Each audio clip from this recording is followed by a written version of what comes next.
প্রথমেই আমি সাংবাদিক বন্ধুদেরকে ধন্যবাদ জানাচ্ছি। আজকে পশ্চিমবঙ্গের মানুষের কাছে ভারতীয় জনতা পার্টি, তার নতুন সরকার, পশ্চিমবঙ্গের মানুষের সরকারের যে বাজেট পেশ করা হয়েছে, এক অর্থে তাকে ঐতিহাসিক বলা যেতে পারে। ইতিমধ্যেই এই বিষয়ে মাননীয় মুখ্যমন্ত্রী এবং মাননীয় অর্থমন্ত্রী তাদের বক্তব্য রেখেছেন। আমি সেই বিষয়ে না গিয়ে শুধু দুটো ক্ষেত্রে আমি আপনাদের সামনে আমার কিছু কথা তুলে ধরব। কার্যক্ষেত্রে এই বাজেট আমি বলবো যে উত্তরবঙ্গের মানুষের কাছে চাঁদের পাহাড়। এই বাজেট উত্তরবঙ্গের মানুষের কাছে সব পাওয়ার আসরে পরিণত হয়েছে। স্বাস্থ্য, শিক্ষা, পর্যটন থেকে কর্মসংস্থান, বিভিন্ন বিষয় উত্তরবঙ্গ এবং আমি যে ক্ষেত্র থেকে নির্বাচিত প্রতিনিধি, সেই শিলিগুড়ি, তার নাম বারংবার উচ্চারিত হয়েছে। এর আগে উত্তরবঙ্গের মানুষ হাপ ইত্তেশ করে বসে থাকতেন যে কোথায় উত্তরবঙ্গের নাম বাজেট বইতে দেখা যাবে, বাজেট বরাদ্দে তালিকায় উত্তরবঙ্গের ন্যূনতম প্রাপ্তি এবং তারপরে তার মাত্র ৩০-৪০% খরচা হবার যে ইতিহাস, সেই ইতিহাসকে মুছে দিয়ে উত্তরবঙ্গকে যেভাবে অগ্রাধিকার দেওয়া হয়েছে, একজন জনপ্রতিনিধি হিসেবে আমি তার জন্য মাননীয় মুখ্যমন্ত্রীকে আমি আমার কৃতজ্ঞতা জানাই। এবং এর আগে আমি যে কথা বলেছিলাম যে মাননীয় প্রধানমন্ত্রী বিকশিত ভারত, বিকশিত পশ্চিমবঙ্গের শুধু কথা বলেননি, উত্তরবঙ্গের বঞ্চনা মেটানোর জন্য আমাদের কাছে একটা ইরেজার তুলে দিয়েছিলেন।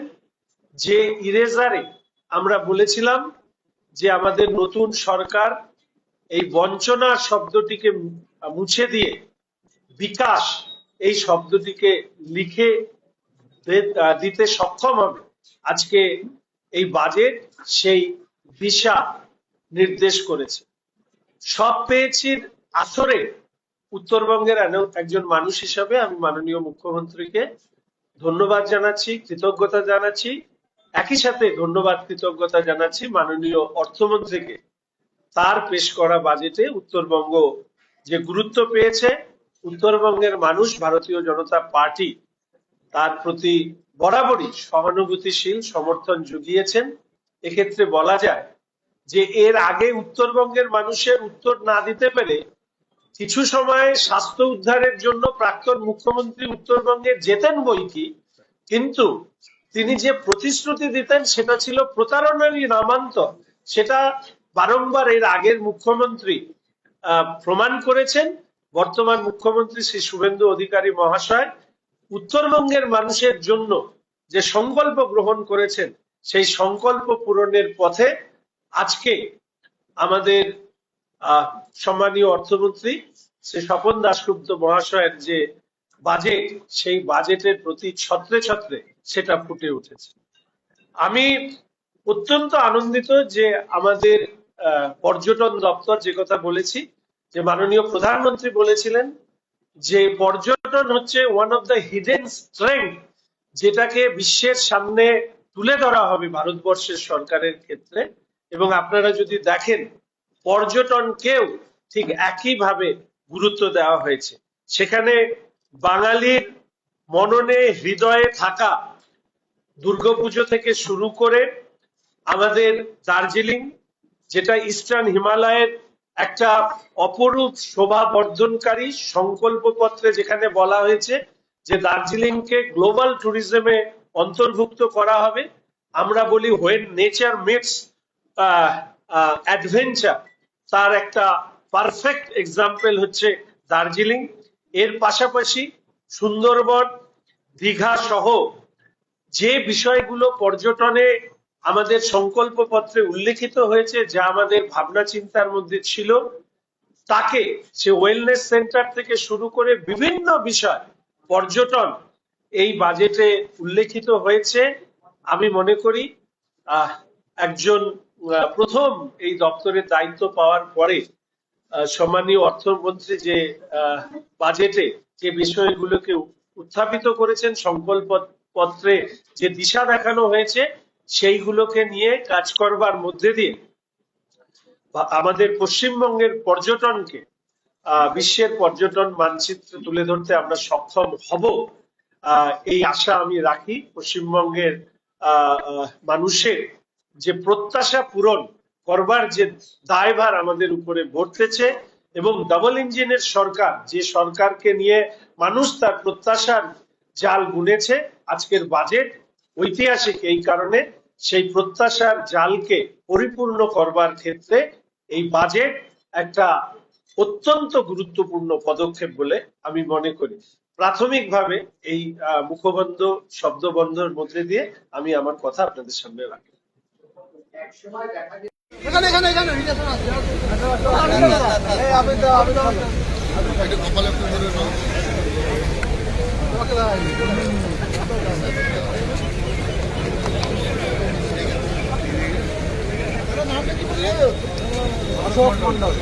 এবার একটুখানি একটু স্লোগান,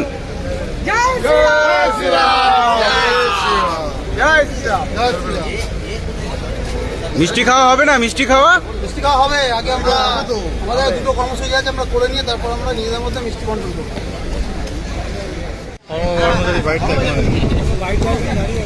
ও একটু খেলতে হবে তো।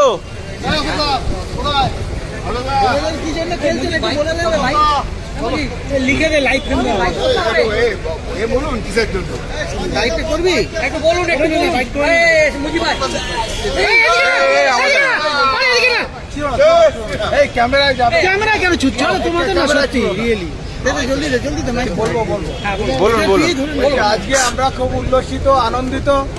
আমাদের বিজেপি সরকার আসার পর আমাদের মুখ্যমন্ত্রী তথা অর্থমন্ত্রী উনি আমাদের জন্য 20% দিয়ে ঘোষণা করেছেন।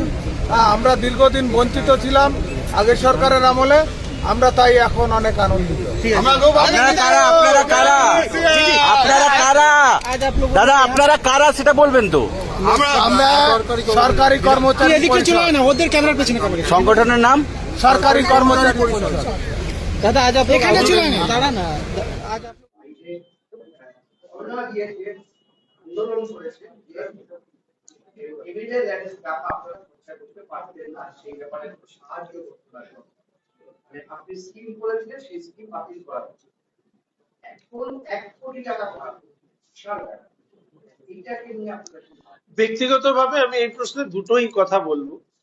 এক, বিধায়ক উন্নয়ন তহবিলের টাকা খরচা করবার জন্য ধর্ণা, অবস্থান, অনশন, মুখ্যমন্ত্রীকে চিঠি দেওয়া, হেন কোনো কাজ নেই যেটা আমি করি। তারপরে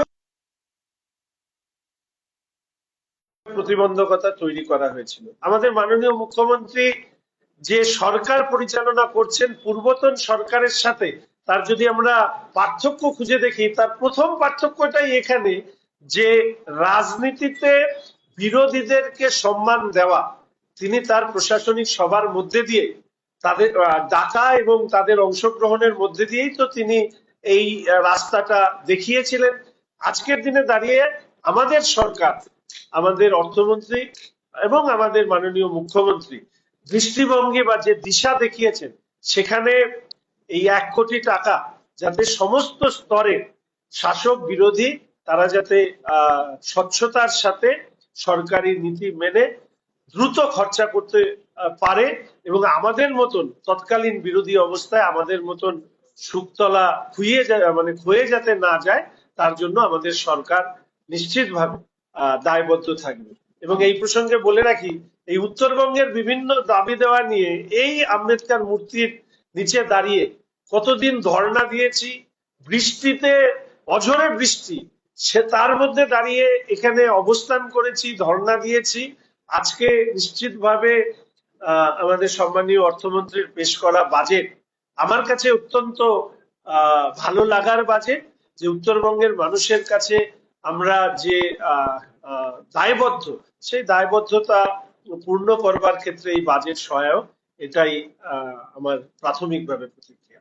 আর কোথাও কি আপনারা এইরকম বাজেট করার চেষ্টা করেছেন যে যেখানে তৃণমূল কংগ্রেস যেখানে যেখানে অবহেলা করেছে, সেটা শিক্ষকদের ক্ষেত্রে হতে পারে, কর্মসংস্থানের ক্ষেত্রে, দিয়ে উত্তরবঙ্গের উন্নয়নে, সেই জায়গাগুলোতে জোর দেওয়া? দেখুন, পুরো বাজেট নিয়ে যা প্রতিক্রিয়া দেওয়ার তা অর্থমন্ত্রী এবং মাননীয় মুখ্যমন্ত্রী দেবেন। আমি শুধুমাত্র আমার পর্যটন দপ্তর এবং যেহেতু উত্তরবঙ্গের আমি প্রতিনিধিত্ব করি, ফলে এর মধ্যেই আমি আমার আলোচনা রাখতে চাই। শুধু এইটুকু বলবো যে বিগত দিনের সরকারের পাপ ধুয়ে একটা নতুন দৃষ্টিভঙ্গির সরকার, যে যারা একমাত্র উন্নয়নে বিশ্বাসী, সেই বিশ্বাসটাকে প্রতিষ্ঠা করবার ক্ষেত্রে এই বাজেট একটা ঐতিহাসিক পদক্ষেপ বলে আমি মনে করি। শিলিগুড়ি আইটি পার্কও করা হচ্ছে শিলিগুড়ি থেকে, শিলিগুড়ি তো স্ট্র্যাটেজিক একটা জায়গা।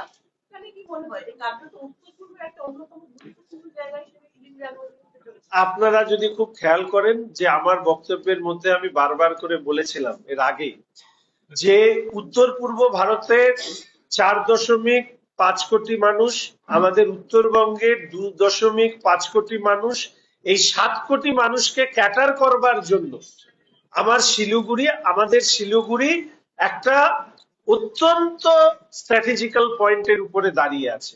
ফলে স্বাভাবিকভাবে এর আগেও একথা বারবার উল্লেখ করেছিলাম যে উত্তর পূর্ব ভারত, উত্তরবঙ্গ সহ তার ফোকাল পয়েন্ট হিসাবে শিলিগুড়িকে এই রাজ্যের সরকার গুরুত্ব দেওয়ার ক্ষেত্রে যে ভূমিকা গ্রহণ করেছে, আমি মনে করি আপামর উত্তরবঙ্গের মানুষ, অবশ্যই শিলিগুড়ির মানুষ তা প্রশংসা করবে। এই প্রসঙ্গে বলে রাখি যে আমাদের ওখানকার আইটি হাব করবার ক্ষেত্রে বেশ কিছু সহায়ক উপাদান আছে।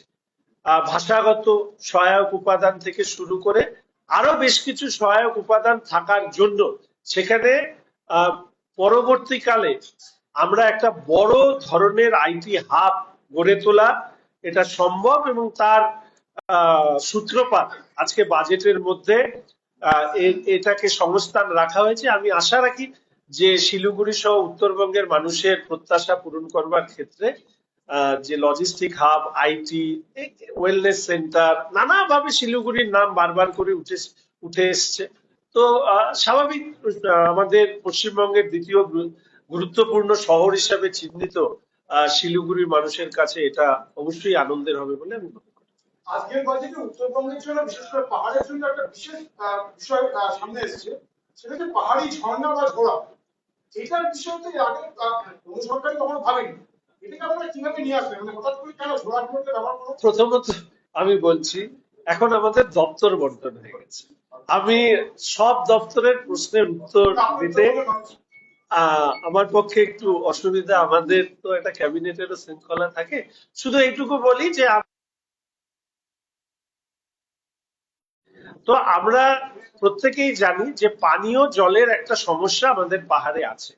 আমাদের যে লেক থেকে মূলত যে পানীয় জলের সরবরাহ করা হয়, সেখানেও তা দিয়ে সমস্ত স্কেয়ারসিটি মেটানো সম্ভব নয়। জল জীবন মিশনের ক্ষেত্রেও বড় দুর্নীতি কাজ করেছে। যে কোনো ক্ষেত্রে যেখানে কোনো ধরনের সংকট, প্রতিবন্ধকতা তৈরি হয়, তখন মানব সভ্যতা এটা তো বারবার দেখা গিয়েছে যে আমরা বিকল্পের সন্ধান করি। সেই বিকল্পের সন্ধান করতে গিয়ে এই ঝোড়া বা ঝর্ণার জলকে কিভাবে পরিশ্রুত করে ব্যবহার করা যায়, নিশ্চিতভাবে সেই ভাবনা থেকেই এই বাজেটে বিষয়টি উল্লেখিত হয়েছে। ঠিক আছে, ধন্যবাদ।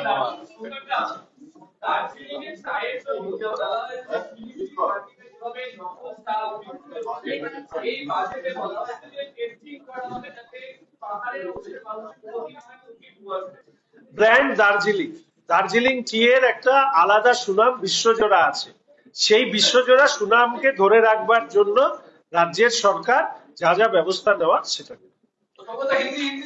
হ্যাঁ।